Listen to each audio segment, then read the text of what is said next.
三洞沟，三洞沟，注意队形，注意队形。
过去吗？不用，直接冲过去就是了。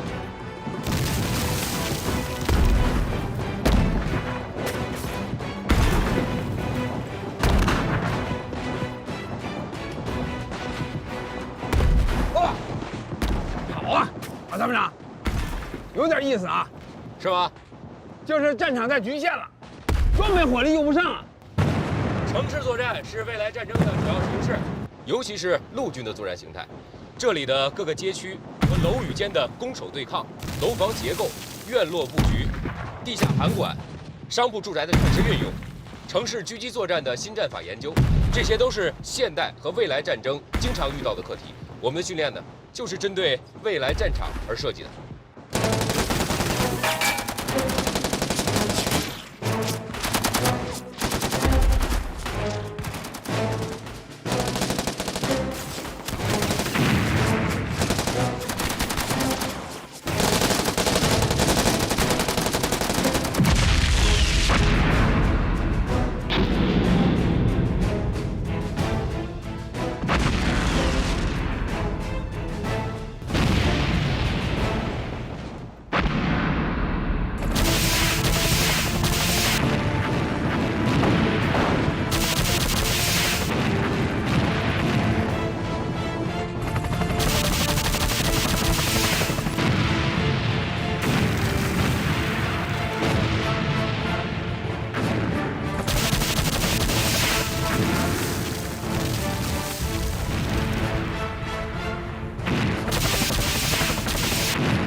山豹旅的训练呢，与外军训练原则相似，训练像打仗，打仗像训练。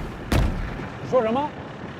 训练像打仗，打仗像训练，训练不就是训练吗？我们要求训练就跟真打仗是一样的。你现在所看到的一切，仅是我们的日常训练课。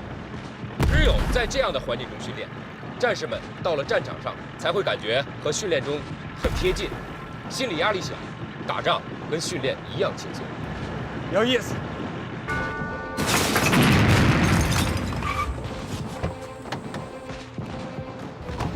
队长，一边好。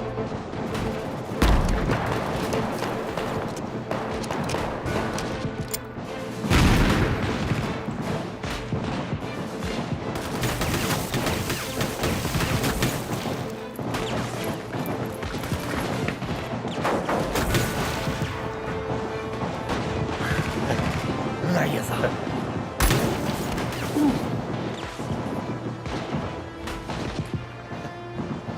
王队长，走，走。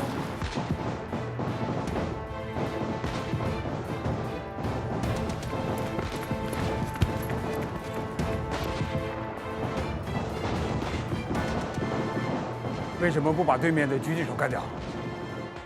你看看能不能找到他的藏身之处。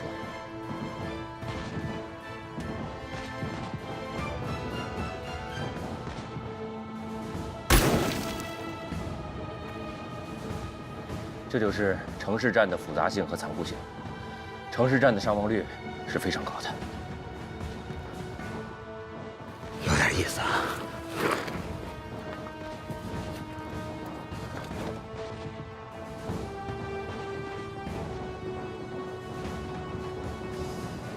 肉眼是不可能发现深藏在高楼内的敌人的。王旅长，跟我来。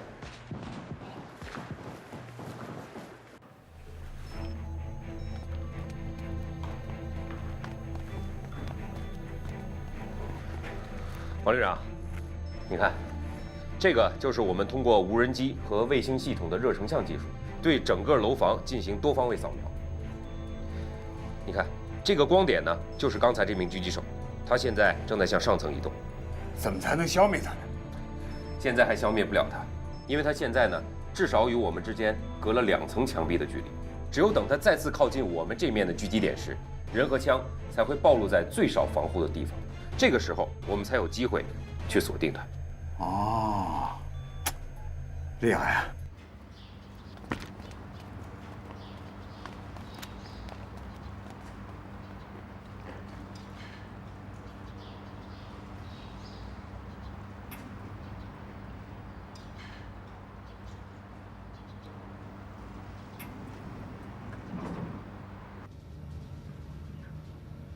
哼，有点意思啊。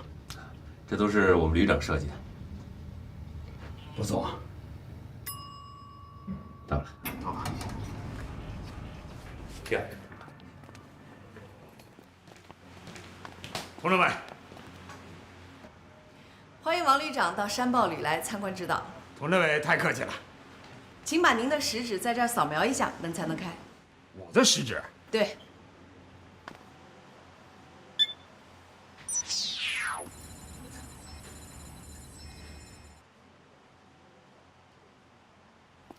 哎，这里怎么会有我的照片信息？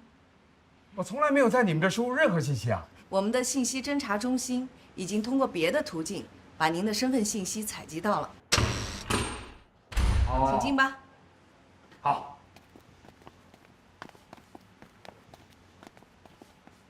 王旅长，我们曾经是对手，知己知彼是赢得战争的首要任务。我们对你和何政委的相关信息做了收集。要不然你也进不了这座指挥中心。怎么，我的血压都测出来了？是，你现在的血压有些偏高，可能是刚经过城市战训练场时有些紧张。好多年没有经历这些了，真是又激动又兴奋还紧张啊！这就是我们的指挥中心。韩旅长。走，韩旅长，王旅长。没想到你的指挥所是这个样子。这个呀是全数字化的指挥中心，每天的训练情况可以在这里实时看到。来，您看看。好。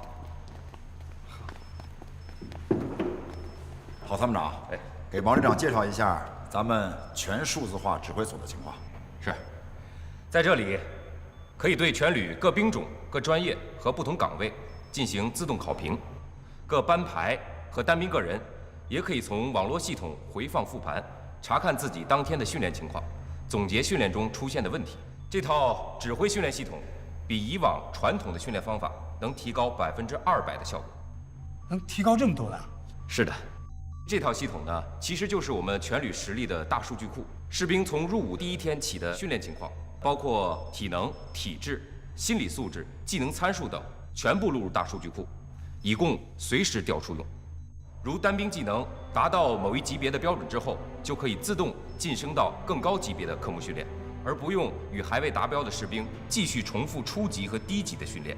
因此，能帮助士兵在有效的服役期内合理调整训练强度和技能难度，对提升单兵作战能力、合理部署兵力都能起到很好的辅助作用。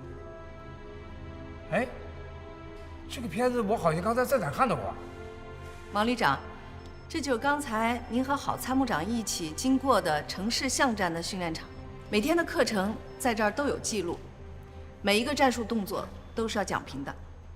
现在画面显示的是我们特战大队2大队的攻防训练。刚才你们经过的时候，是1大队在训练。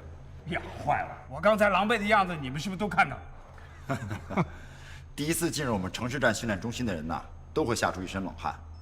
我们这个呀，可都是真枪实弹的训练。是啊，听出来了，枪声炮声都很实在。这么搞训练不安全吧？万一出事怎么办？这个你放心，安全措施完全可靠。一旦有不安全隐患，系统会自动报警的。不过，像刚才王旅长那样镇定自若，也是我们学习的榜样啊。我不信您自己看看。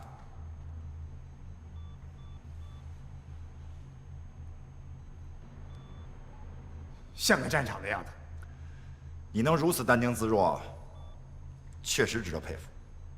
我是上过战场，打自卫反击战的时候，我们是第一批冲上敌人阵地的。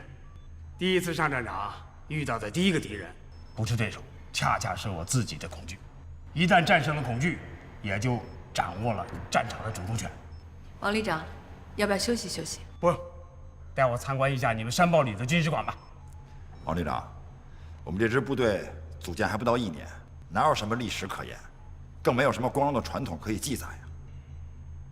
你们出山第一仗就把我们808旅打败了，接下来又战胜了909旅，这个战绩还不辉煌啊？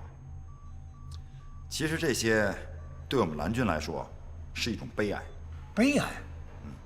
是啊，我们也是解放军，我们是陪练，也就是磨刀石。陪练的任务就是让我们的战友提高战斗力，好去战胜真正的敌人。可是我们的战友连我们都打不赢，这样的胜利有什么值得骄傲的？我们只是一支假想的敌军，连假想的敌军都打不赢，那碰到真正的敌人该怎么办呢？你说的有道理，是值得悲哀，是我的悲哀，是王可争的悲哀。所以我们也没有什么荣誉可言，也不用建立什么荣誉室、军事馆。那你们怎么搞传统教育啊？我们在网上建立了一个虚拟的军事馆。虚拟军事馆，这我还第一次听说啊！能不能给我介绍介绍？你看，这不是跟我们808旅历史一样吗？你一眼就看出来了。啊，没错，这就是808旅军事馆的资料。我们山豹旅虽然没有历史，但人民解放军的历史就是我们的历史。我们让官兵时时刻刻牢记，我们山豹旅虽然是一支专业化蓝军，但同样是光荣的人民解放军中的一支建制部队。我们呢也常跟官兵讲，虽然我们平时穿的是外军的衣服，手里拿的是一部分外军的武器，但我们还是一个绿皮红心的萝卜，心永远是红的。我们旅的传统教育分为2个部分，第一部分就是把808旅、909旅的老大哥部队的光荣历史作为我们旅的传统教育的基础课，制作宣传片，设置网上军史馆，让官兵们了解我军的光荣传统，不忘入伍初心，教育官兵继承优良传统，发扬光大。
3分队已经在左翼登陆，20分钟后迂回到107高地一侧，与机降的特战大队会合。怎么不和陆航协同好呢？啊？直升机比坦克早上了3分钟，3分钟，敌人就可以重新组织起火力。我和他们沟通了，可是干扰太厉害。我想告诉他们，今天的海流有变，让他们进入的时机推迟5分钟。可怎么喊他们都听不见，电台里全都是杂音。马上去解决问题。是，已经安排人正在解决。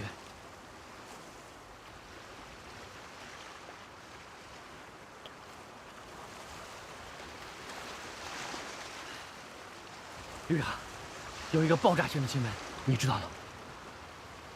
怎么？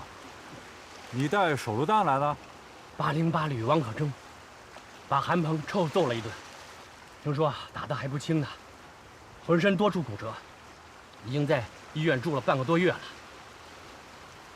听谁说的？我的消息一向灵通啊。还有啊，王可征因为受处分，本来都提了军副参谋长，命令都宣布了，结果又收回去了。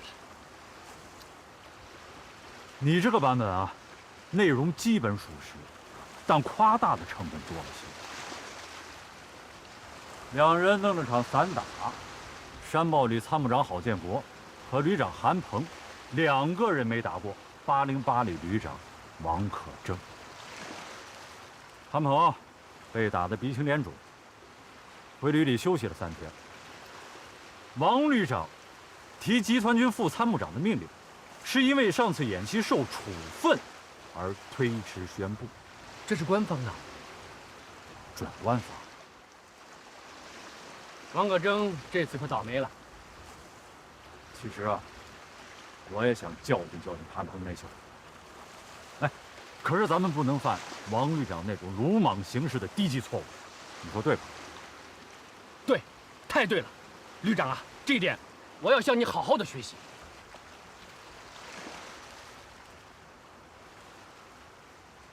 学什么？你看，你对韩鹏总是异乎寻常的热情，而且你能化敌为友，你又那么谦卑，那么虚心，一点架子都没有。要是我啊，真的很难做到。啊，是吗？是啊，而且谁都说不出道不出什么，还显得我们诚恳主动。他到机场，你还亲自去送我，这是多高的贵人！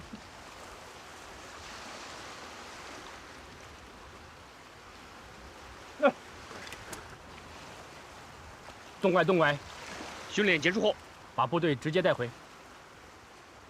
小梁子，到。把旅长的吊钩带上。是。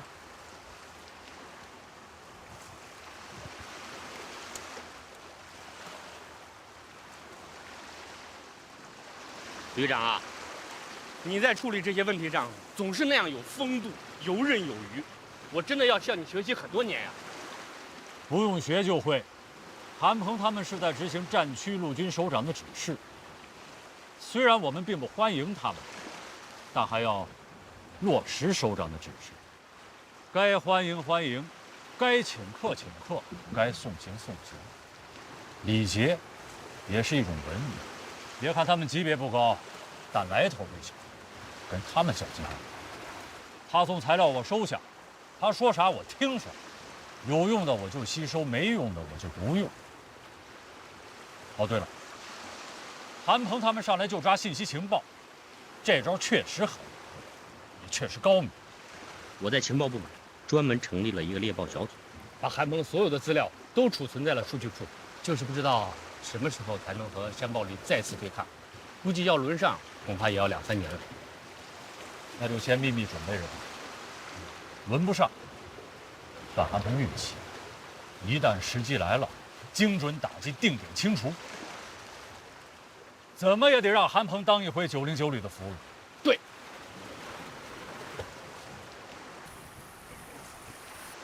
俘虏来了，俘虏来了。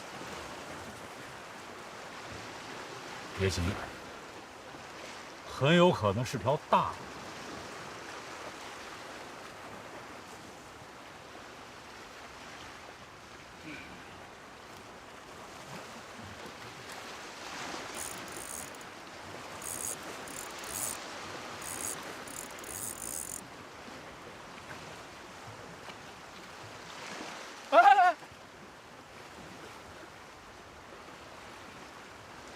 够大的。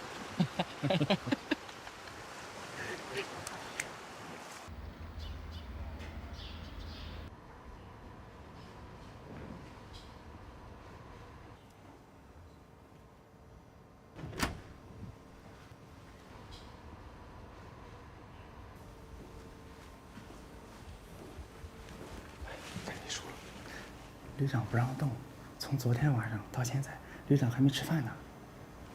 你去跟食堂说，重新弄份饭菜啊，旅长最爱吃的猪头肉，一定要弄点。是。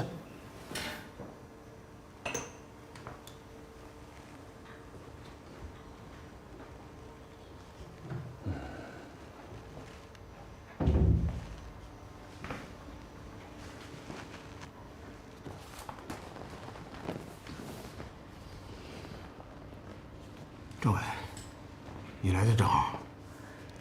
你不来呀，我还要找你去。找我干啥呀？政委，我想让你来救我。你说胡话呢吧？我前天来找你，你不开门，说什么我要看资料，不能打扰，现在又让我来救你，你知道吗？我掉深渊里去了，政委，真的。哎呦，你赶紧去洗个脸吧，整利索点啊！我跟你说正事。去呀！哎。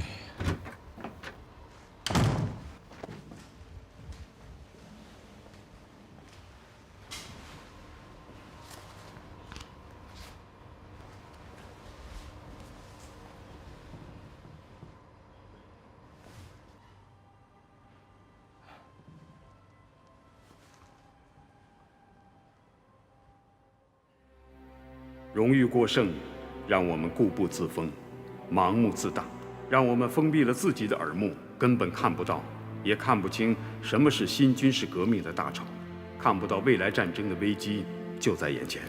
这次失败败得好，没有这次失败，我也许还在继续堕落。如果不是这次失败，808旅也许永远迎不来真正的春天。我自己掉进了深渊几年，又把部队也带进了这个深渊。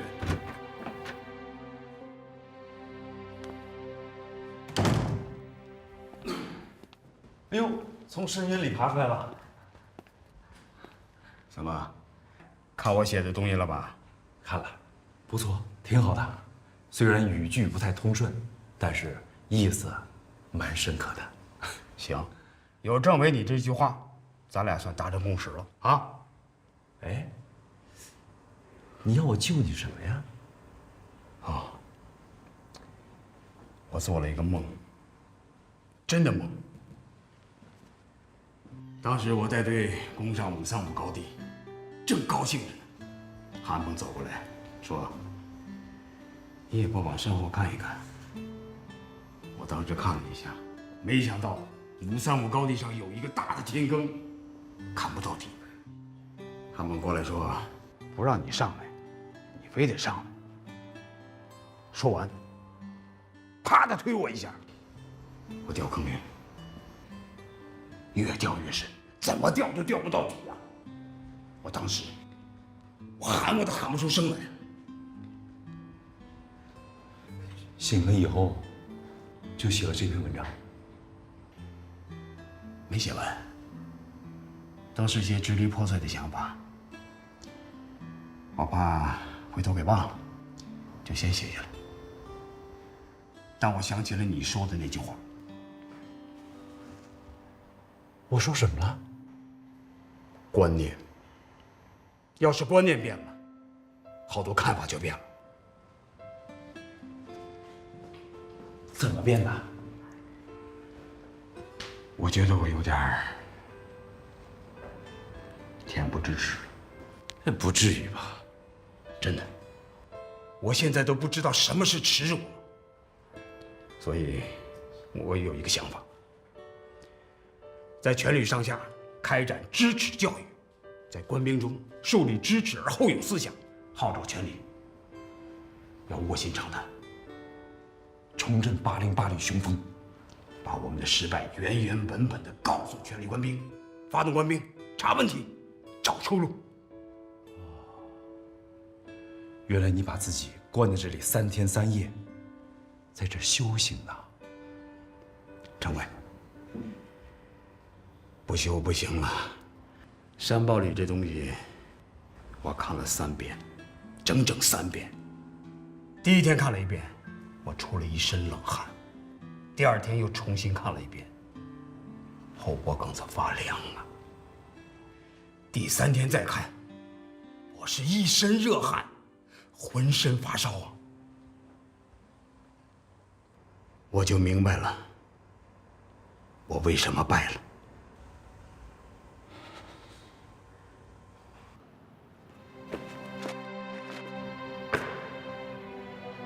同志们，旅党委经过认真研究决定，在808旅全旅上下开展一次深刻的知耻教育，目的很明确，就是要让全体官兵从今天起时刻保持清醒的头脑，从今天起勇敢地甩掉我们身上的优越感和荣誉包袱，以耻为鉴，奋发进取，不怕耻，认识耻，化耻辱为动力，知耻而后勇。今天，在我们的军史馆里，举行808旅有史以来第一块记录耻辱的铭记碑——知耻碑的揭幕仪式，就是要给全体官兵，尤其是干部们敲响警钟。808旅如果再不思进取，再不跟上时代的步伐，再不站到训练改革的前沿，808旅就会像这次演习失败一样，被时代的大潮掀翻、沉没。旅长提议要把这块碑放在我们的军史馆内，和我们旅取得的荣誉放在一起，并希望由此能够成为808旅的一个规矩，让史实成为一面镜子，而不是一道光环。希望全体官兵能有一颗平常心，做到宠辱不惊，既能正确对待成绩，也能正确对待挫折和失败。下面，请旅长为知耻碑揭幕。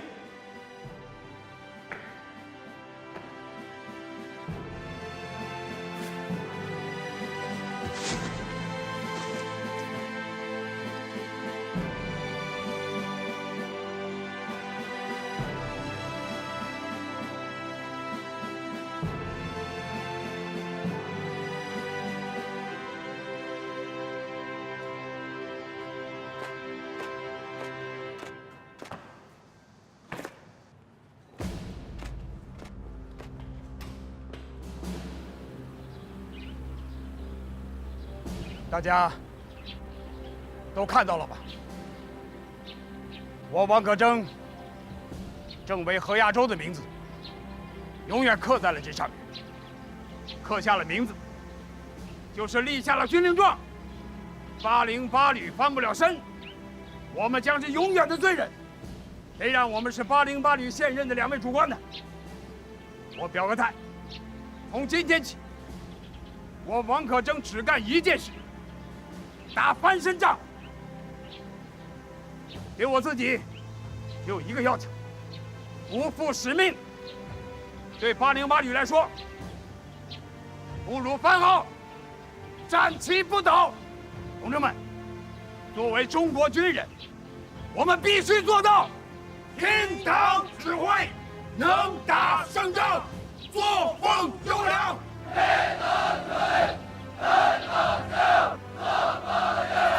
从今往后，一切要以战场为背景，一切要以战时为标准，一切要以打赢为目的。我还要求你们，从今天起，1年之内，808旅不再发布一条有关成绩、表彰、立功受奖的消息。我们的行动口号是：知耻后勇，卧薪尝胆。知耻后勇，卧薪尝胆；知耻后勇，卧薪尝胆；知耻后勇，卧薪尝胆；知耻后勇，卧薪尝胆；知耻后勇，卧薪尝胆；知耻后勇，卧薪尝胆；知耻后勇，卧薪。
徐政委，您怎么来了？红毅啊，从狼山基地回来过后，我一直想找时间和你聊聊，可您事情太多，没顾得上。总结大会上你发表的意见，我认为是对的，有积极意义。可是有些想法跟旅长不太一致。有时候我看出来了，你是欲言又止啊。是，不想再说了。为什么？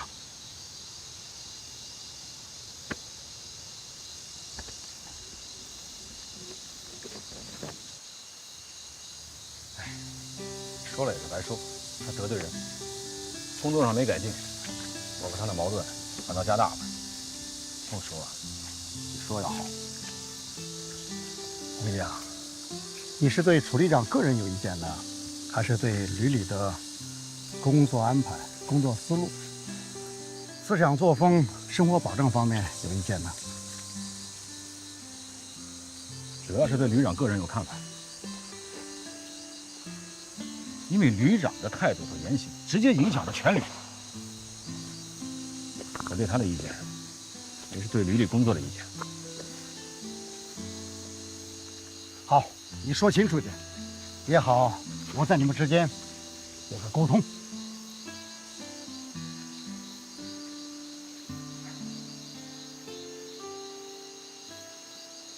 我觉得根本不懂现代战争的规律和策略。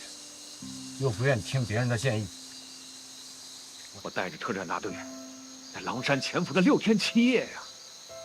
最后呢，把特种兵当成一般步兵来使。那特种兵特种作战的优势，我怎么发挥出来？你可能是误解楚旅长，他对整个战法只有通盘考虑。他认为你们特战大队潜伏悬殊太大，所以才等到炮弹到位、摩步营布置到位，再发起总攻。如果没有炮火准备，炮火攻击，你们上去了也站不住脚。这不还是他那老一套的传统战术吗？先炮火轰击，再步兵冲山头，看上去挺热闹，可实际效果怎么样呢？这套东西解放战争就在用，教科书上也都有。哦，光你们知道，人家蓝军不知道啊！1500公里，费了9牛2虎之力把炮船拉上去，原指望他们可以彻底摧毁蓝军的前沿工事。可最终呢，10分钟不到啊，让人家给灭得干干净净。说这个来气，你呀，消消气。你说的也有一定的道理。咱们的网络通信被人家控制着，把炮兵阵地设在33洞高地。这个情报几天前蓝军就知道了，也不马上变更，硬往上拉。蓝军的电子侦察、直升机空中侦察、太空的卫星侦察，早就把朱团长他们盯得死死的了，能不被人吃掉吗？红毅啊，也许旅长考虑的没那么周全。是啊，他这方面考虑的可能不太周全，可他摆样子演给首长看，考虑的可是10分周全啊。说白了，这不就是拿演习当演戏吗？特种兵作战的原则就是近距离避敌，我们都已经潜伏在敌人的鼻子底下了，却让我们像步兵一样去冲锋，这完全违反了作战原则嘛。如果把炮团的2个营分别设置在另外2个相距较远的地方，如果摩步一营能跟着大部队一起出来，如果电子对抗营能先一步主动出击，首先对蓝军实施电磁覆盖，数字指挥方舱，跟着指挥所行动，而不是跟着装甲团坐火车。如果这样，2个摩步营同时对535阵地发起正面攻击，我的特战大队再从侧面和后方发起突然袭击和偷袭，我敢说，909旅绝对不是今天这种局面。红毅啊，旅长也很后悔这件事情啊，以后不要再提了啊！你不提，我也不提，大家都不提，都当和事佬，这叫总结吗？上来就定调子，3七开，谁还敢讲话？好，你所说的这些，我会说服旅长的。红毅啊，你后边还有什么打算？有什么想法？我想转业。你说什么？我一直主张，我军不能等到敌人打进国门才知道敌人是什么样子，要让我们的部队知道，未来战争原来是这种样子，是这种打法。偏执。现代战争天天发生，没吃过猪肉，还没看到过猪跑。我一直主张，我军不能等到敌人打进国门才知道敌人是什么样子，要让我们的部队知道，未来战争原来是这种样子，是这种打法。偏执。现代战争天天发生，没吃过猪肉，还没看到过猪跑。呆猪。近年来，地球上虽然出现了海湾战争、911恐怖战争，也叫袭击，但我习惯称战争。伊拉克战争、阿富汗战争和近期的利比亚战争、叙利亚危机等等，当代战事的确让我们看到现代战争进程和发展趋势。但我们毕竟都是局外人，我们看到的大多是电视画面，我们得到的战况和情报绝大多数是过滤后的残渣，或是硝烟过后已成废铁的几门马后炮。不要指望从网上淘到战争主导者们的核心机密，因为中国当代军人亲临战场者极少，战场的残酷、战争的突发性和战局的不确定性，荒唐的皮卡战争，让皮卡车成了战场之神，谁会想到，都会使中国军人遭遇战事，开战的第一时间将会陷入极度陌生、紧张、恐惧和大脑空白。只有在经历过失误和大量人员伤亡、财物损失后，才会找到还手的机会和反击的方向。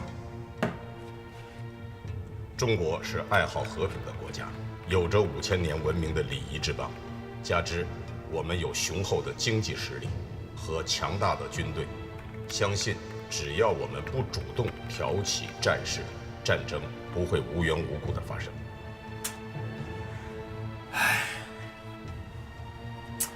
蠢猪，一只被毙宰无疑的蠢猪。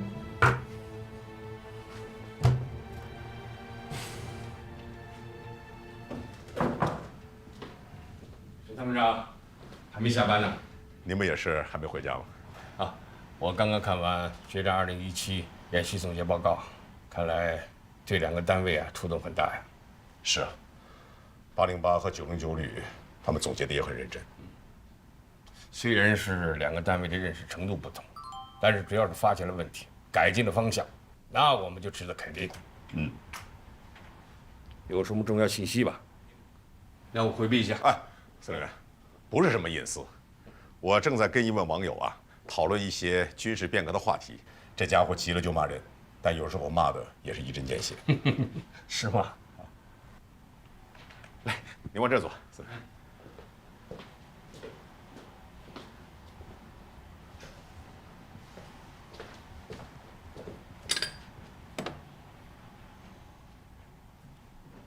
这枚子弹很凶啊，是吗？我以前看过他的论述，还有很多想法很超前，很有操作性。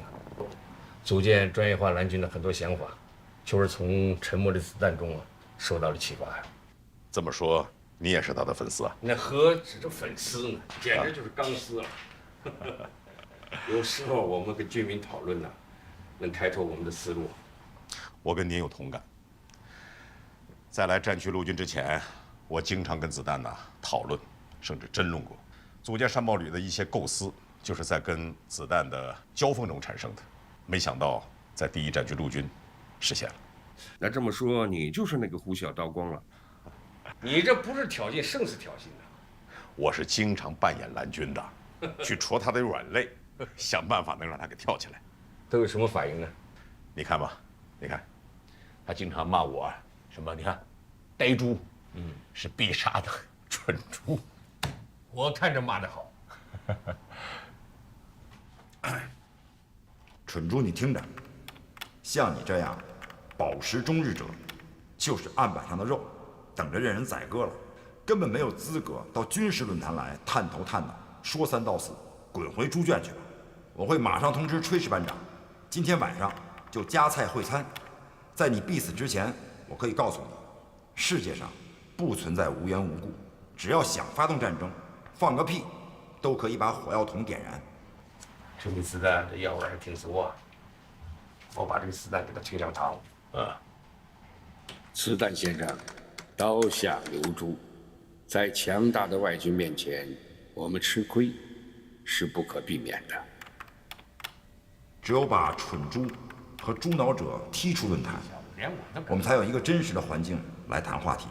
近来沉默子弹被一种使命感驱使着，研究了近年来几个战场上外军新战法、新特征，对比研究本军之不足，发现许多部队和单位在应对突然袭击时没有任何防范，就跟钱包不是自己的一样。这种疏忽松懈和麻痹，到了令人发指的程度。这小子这么大而化之，他在说谁呢？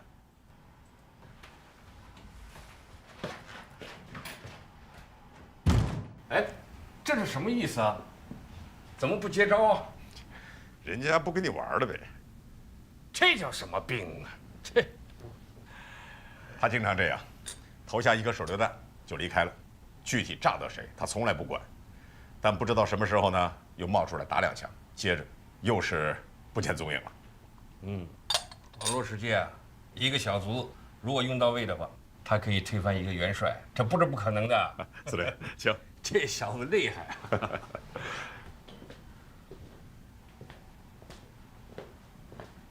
司令，请。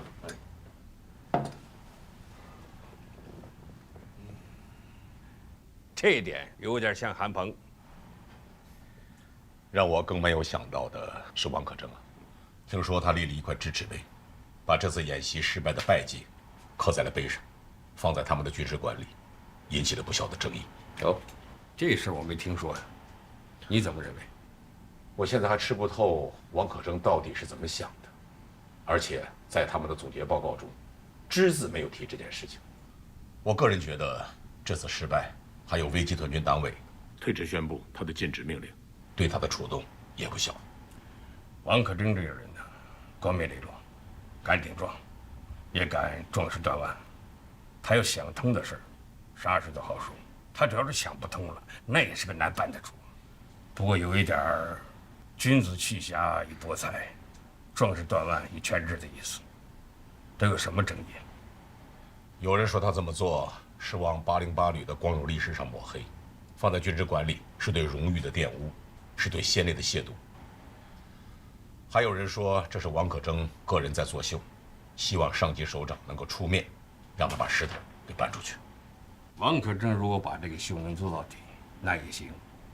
我们谁也不要出面，我们要是出面，反而那是作秀，有点小题大做的意思。这808旅他本身就是老虎屁股摸不得，他现在不是要自我修炼吗？好啊，你让他修炼去，那我们干脆不过问、不干扰、不表态，你随他去。好，就按照司令员的意思来。啊，对了，参谋长，近期有些事情还得引起我们注意啊。您指哪方面？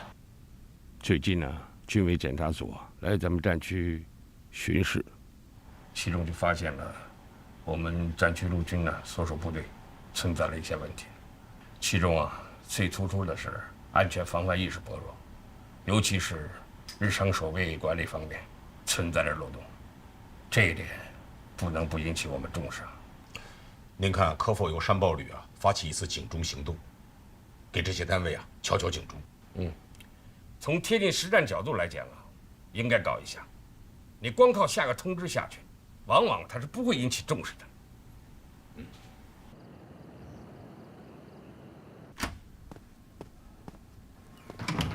哎，政委，什么事儿这么着急啊？我还以为你在宿舍呢，你这去哪儿了？啊，晚饭前就去了海训现场，3营2连喊上打靶，一半没打中，气得我呀，让他们夜里谁也别睡觉，把原因给我找出来。这不丢人现眼吗？你说？楚荣生不是在现场吗？你让他去处理不就行了吗？后天军里就来人考核突击战车，海上实弹打靶。你说说，我能放心吗？这真是不去不知道，一看吓一跳。3营是前几天才到的海滨训练场，一下还是打实弹，我看你有点沉不住气喽。哎，还真让你给说着了，我是真着急后天来考核就拿10发5不中的成绩来给首长看啊！哼，这让我909旅长的脸面往哪放啊？往哪放，也是放在你自己的脖子上。心急吃不了热豆腐啊，临时抱佛脚呀是没有用的。哎呀，怎么也不提前通知一声呢？哪怕半个月也好，是吧？这搞得手忙脚乱的。哎，这是不是有点学韩鹏，也搞突然袭击啊？哼，我看呀，这不能完全怪上面，主要平时呀我们海训搞得太少，领导考核前3天才安排海训，成绩不理想就不理想吧，只要我们努力一下，我相信成绩会上去的。哎，我说，这可不像政委说的话呀。旅长，政委，啊，朱副旅长说他来不了了。啊，哎，我刚才说什么来着？说什么？我什么也没听见。我是说我跟政委说什么来着？你是说呀，这不像一个政委说的话。不会吧？对，政委啊，你是从来不会这样说话的。上级聊考核，我们怎么也得拿出最好的成绩来吧？怎么能说不理想就不理想呢？老楚啊，2连新兵多，车长、炮长是2连兵，又是新装备第1次下水，怎么能打得好？朱副旅长提出的海训计划，你每次总是以安全稳妥为理由不予批准，只能在岸上打，不允许下海。现在全改下海，怎么能打得好呢？丁海，前一段不是海况不好吗？你不是说新兵多新下海，沉着车死了人，怎么交代吗？那现在怎么又下海打实弹了呢？政委，你这可就是抬杠了。旅长、政委，开什么会，咱们就开吧。开吧，今天这会啊就是抬杠。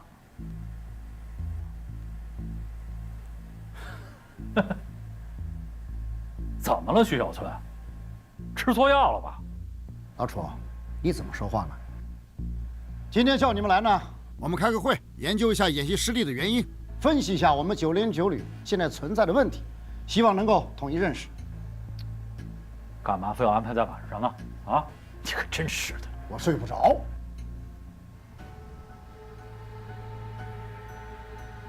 好吧，你说吧，什么问题？我们档案办上回来过后，旅官兵思想波动很大，大家是有目共睹的。但是我们常委领导的思想没有统一的认识，909旅的路将来该怎么走？翻身杠将来怎么打？如果我们3个思想没有形成统一的认识，旅里的很多工作就无法顺利的展开。还有的就是有些问题，大家心里都有数，有时候碍于情面，装作看不见，闷着不说话。我认为啊，这是一种不称职、不负责任的表现。我希望从今天开始，这个杠呀，就要抬起来，对事也要对人。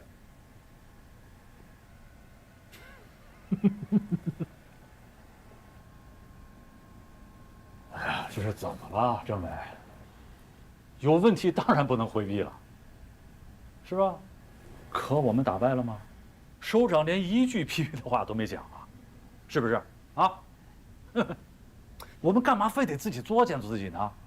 哎，我不同意用“抬杠”这个词啊，传出去影响不好。团结才能一致，是吧？团结起来，才能步调一致吗？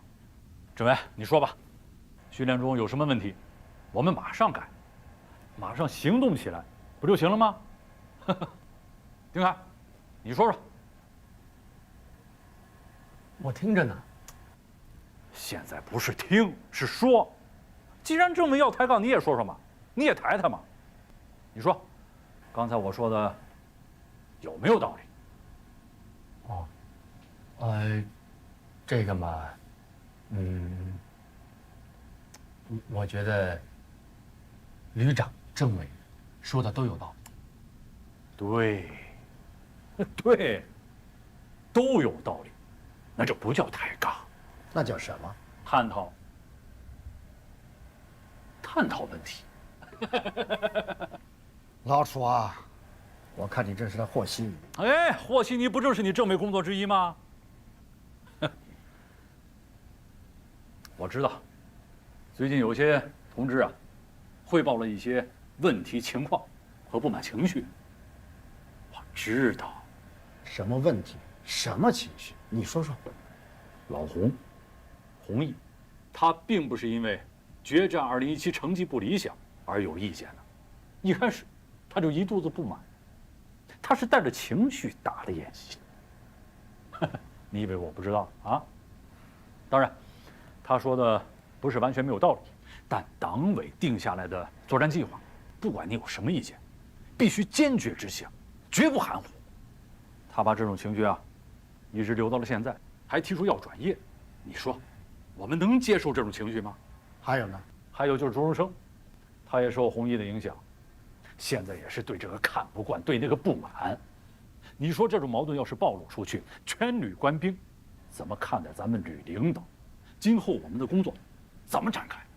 牢骚太盛防肠断，风物长宜放眼量嘛，大度一些，眼界开阔一些，不要总是计较个人情绪郁闷就随意宣泄。其实这是一种很不好的习惯。丁安，我不是叫你找弘毅谈谈吗？谈的怎么样啊？我还没来得及。我找过弘毅，问题不在于谁发牢骚谁不满，那问题是什么？问题是他们为什么发脾气发牢骚，我们根本不知道什么原因啊。我想，主要还是对山豹旅的不满，大家对于山豹旅的对抗感到很不适应，对这种不讲规则的演习也不习惯，因此都觉得我们老老实实按训练大纲的要求去做，结果打起来就变成了另外一个套路。以后我们训练该怎么搞，大家的确感到有些迷茫，不知所措。我跟几个营连长也都聊过，他们觉得，照现在这种训法，再打起来还得输，因此训练的热情就不高。我说完了。对，说得对，没有山豹旅，没有所谓的专业化蓝军，我们训练搞得挺好，跟山豹旅打了一场演习，我们就成了这种状态。你说，这是什么问题？我看呀，问题不在于山豹旅身上，是我们自身的问题，很多理念观念上没有改变过来。我认为啊，我们就是没有从贴近实战上去找到自身存在的问题。自身问题。如果我们这次不是跟山豹旅对抗，而是直接跟808旅对抗，那又是什么局面？你们想过吗？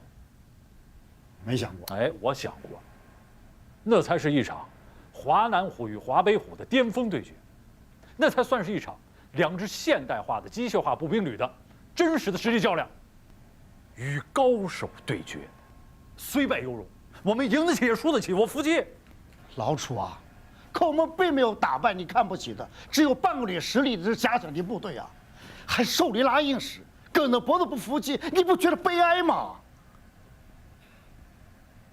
何为悲哀？正是这种错误的认识，阻碍着909旅官兵思想的解放，认清训练改革的重要性和必然性。我怎么了我？哼，我看你根本就不是抬杠，就是冲我来的嘛。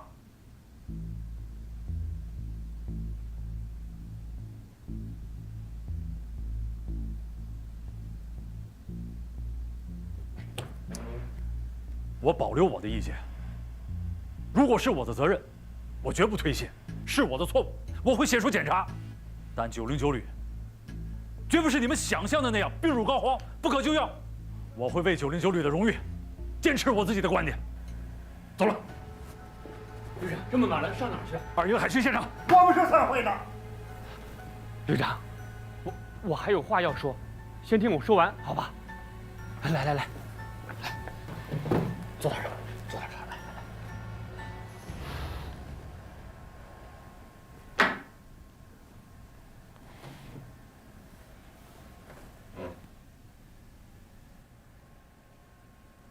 政委，我说吧。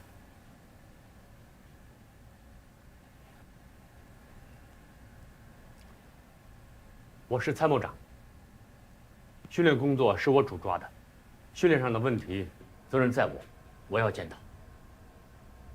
前段，弘毅和朱荣生都跟我谈过，他们想搞训练役改革的想法。两人也都拿出过一些新的、具体的训练计划和方案，我是看了，但觉得还不是十分妥当，有些地方存在不安全因素，退回去让他们再改改。我想等成熟了再上报吕党委。我觉得是我没有把这项工作抓紧落实，这跟旅长没关系。你报不报，我都知道，不是你的责任。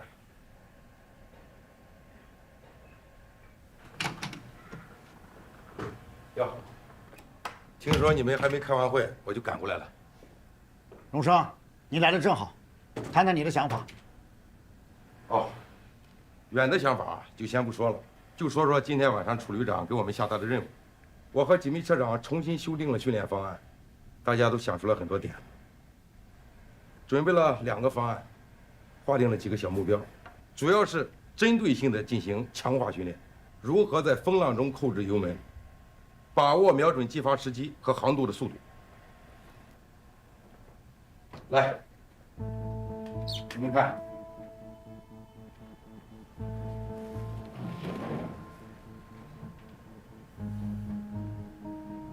第一个方案，第一组在沙滩上练习，车不下海，对海上漂浮的灯标进行瞄准射击，主要是射手们训练。第二组是海上驾驶训练，主要是车长、驾驶员、通信、官场等随车下海训练。我们还有一个方案，就是把已经退伍的几名优秀驾驶员炮长请回来。把退伍兵请回来？对，请他们回来做临时教员。我已经给他们打电话了。他们能回来吗？听说部队有需要，他们都非常高兴。有坐飞机的，有坐高铁的，都连夜往这赶的。我们缺的就是有实操经验的教员。哎，2营的王金满也过来吗？来，他肯定来。好，太好了，只要他过来啊，那就没问题了。他是1级车长，又是1级炮手，又是我们的教员标兵。行啊，朱团长，没想到你能想出这个点子来啊！我看现在的新手啊，不是技术不行，是实战经验太少了。我就跟王金满他们几个老兵啊打电话，这个说明情况，请教他们啊，遇到特殊海况如何处置。王金满啊，还把他自己的训练经验传授给我们。后来他说，大老远的，说也说不清楚，干脆我过去一趟算了。好啊，好，还是我们909旅的老战友有感情啊，有他们助我一臂之力，这次考核过关有望。哎呀，当时啊，我们也不想放他们走，训练打仗靠的就是人才呀。这只是权宜之计，也不是长久的办法。训练制度不改革，整天忙于应付怎么行呢？队长，你看我这方案行不行？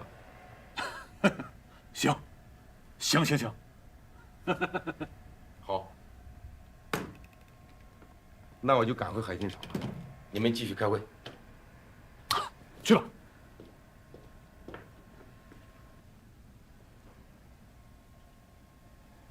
队长、政委、参谋长，有句话，我说出来不知道合适不合适。荣生啊，这是常委会，你是党委委员，有话说吧。我们必须放下架子，承认失败，不能再自欺欺人了。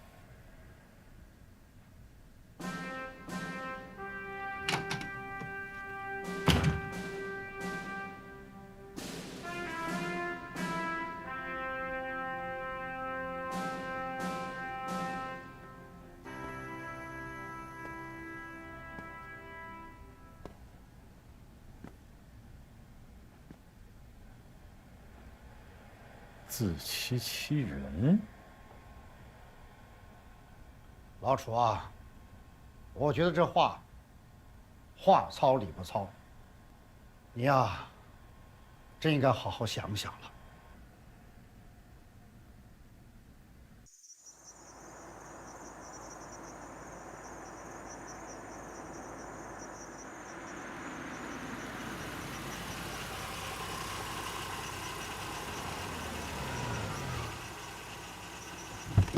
哎，铁定，我跟你说啊，我是真的回不去，现在太忙了。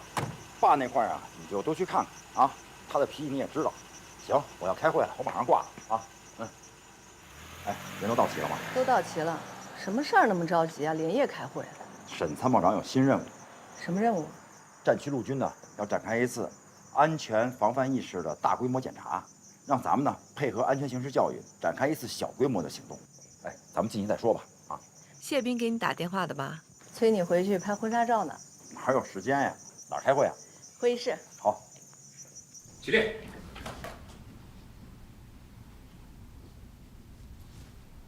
都坐吧。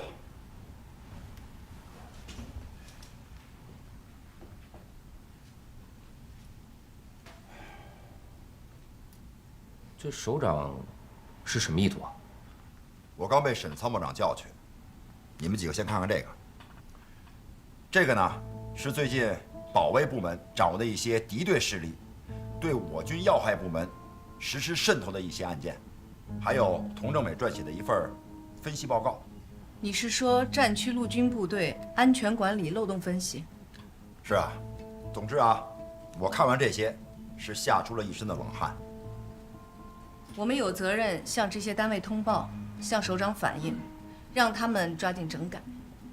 对啊，郝参谋长，你负责组织一下，柳珊珊、黄孝生，你们参加，尽快的制定出一份方案来。好，我组织这个作战方案责无旁贷，但这个写通报材料这个事儿，还是得政委领着搞啊。材料我都已经写好了，旅长让你们作战部门介入，就是想让你具体落实怎么通报，像这样的情况怎么反应效果更好啊？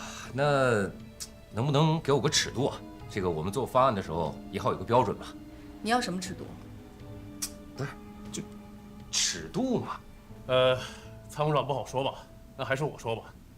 我理解郝参谋长的顾虑，就是我们这次行动呢，是下手狠一点，还是温柔一点？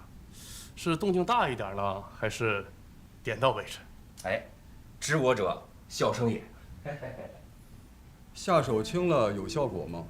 良药苦口。不然把任务下给我山豹旅干什么？至于动静大小，要看漏洞大小。比如有一些单位呢，半年防火墙都不更新，也不主动自查，像这些单位呢，就要下手狠一点，动静大一点，也好让他们尝到教训。还有一些单位虽然说不是什么要害部门，但是屡次提醒、警告，没什么反应。旅长，你看呢？我看下手温柔一点吧。你是说V集团军装备车辆厂？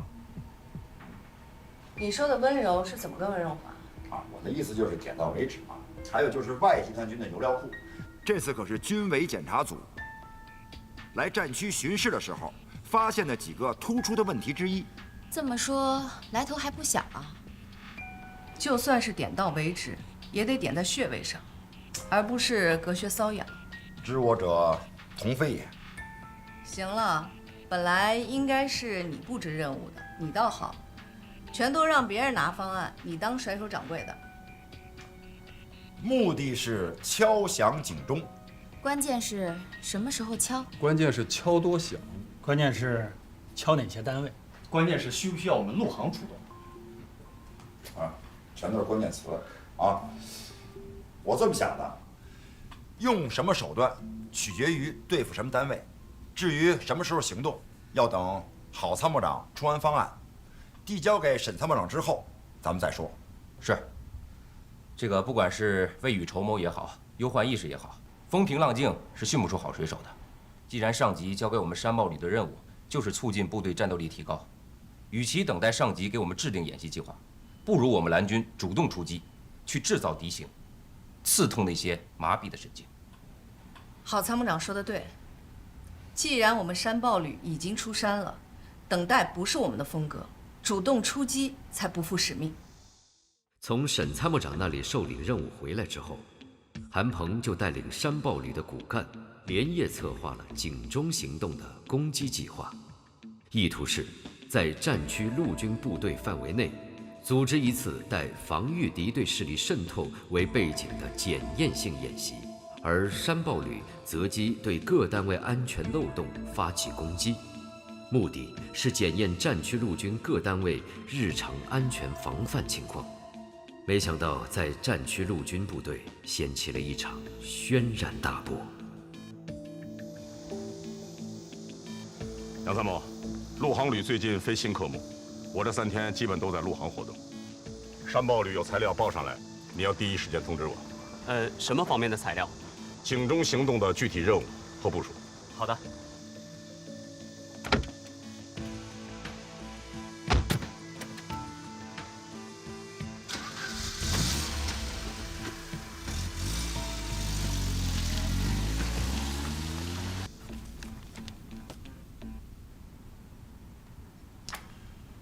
可以，这份计划没问题。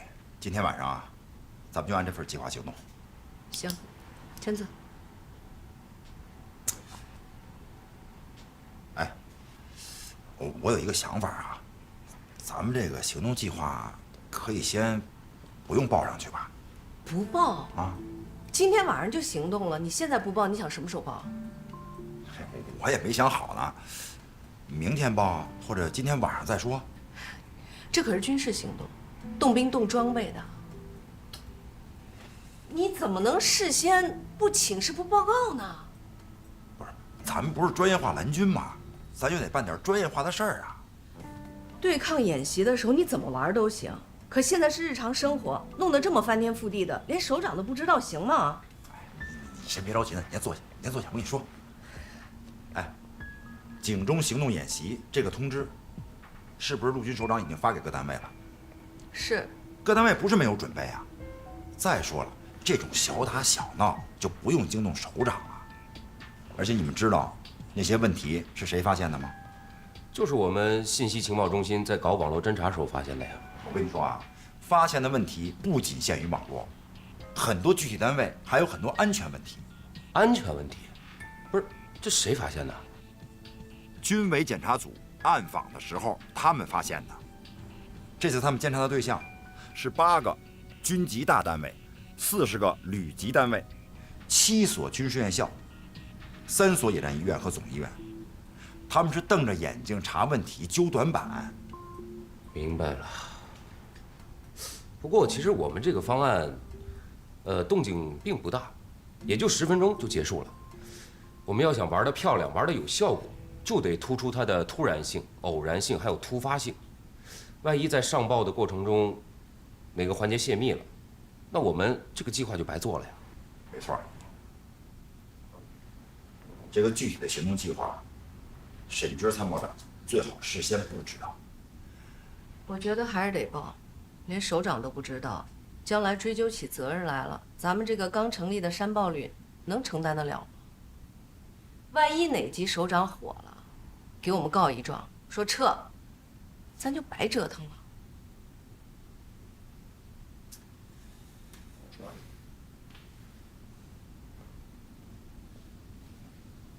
哎，我想问问啊，咱们这次演习的目的，是不是要提醒各单位增强防范呀？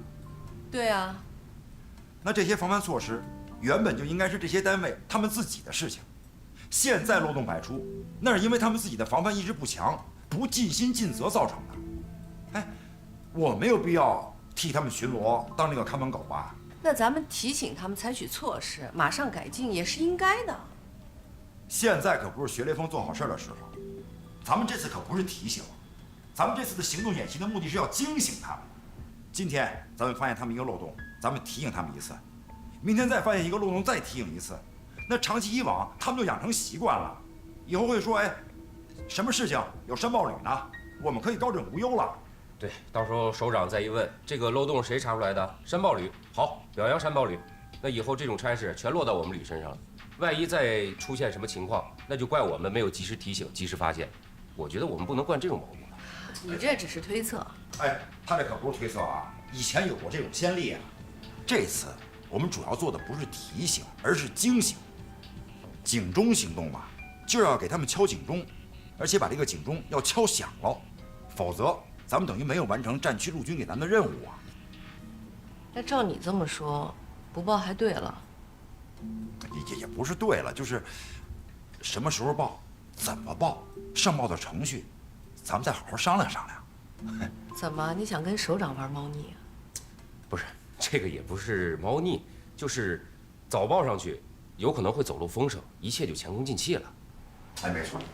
而且啊，这份计划沈军参谋长事先不知道为好。你是怕他知道了，将来反倒会有人怪他不事先吹吹风？反正不管怎么说啊，行动计划今天晚上暂缓上报。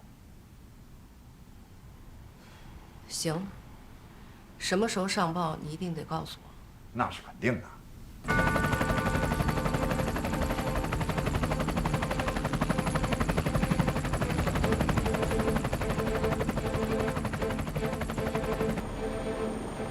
清晰度怎么样？很清楚，没问题。好，马上传给参谋长。是。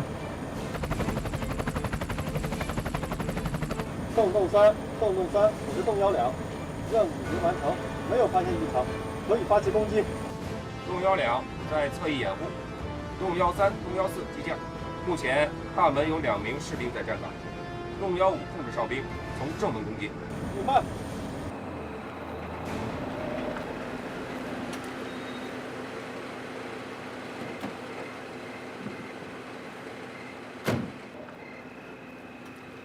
这里是军事基地，请您离开。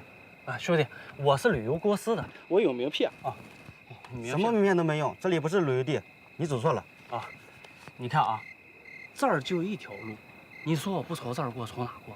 是不是？哎，兄弟，你过来，你帮我看一看，这儿就这一条路，你说我从哪过？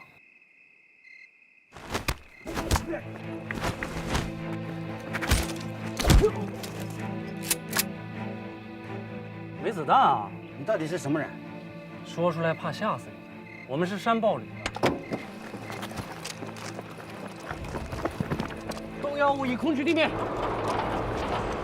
走吧，兄弟们。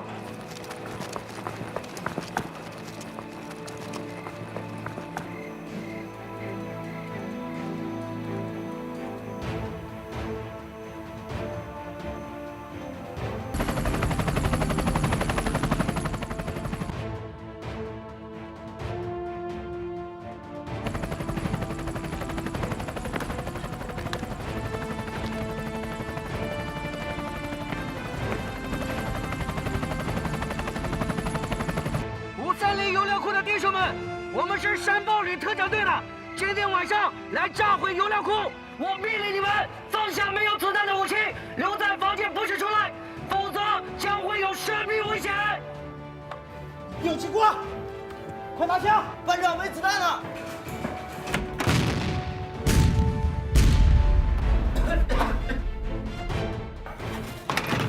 快打电话！是班长。主任。仓库遭到袭击，是，不接，可能是暴徒。哎，你为什么不早告诉我？我也是刚知道。不可能，你又忽悠我？怎么可能忽悠你呢？哎，往战区陆军送资料的孙参谋刚才来电话说这个沈参谋长呢根本就不在，联系不上，去陆航旅了。所以呢，我只能让警钟行动提前行动，否则的话咱们就暴露了。那不对啊，我还没签字呢。这点小事你不签字没事啊？嘿，我不签字不符合程序啊！万一出了什么事儿，我也可以顶了呀。能有多大雷呀？又不是几千万、几个亿，下回一定啊！老婆，怎么样？行动十分顺利，作战分队已经进入目标区。告诉郝参谋长，10分钟之内解决战斗。是。洞洞3 ，10分钟内结束战斗。明白。韩鹏，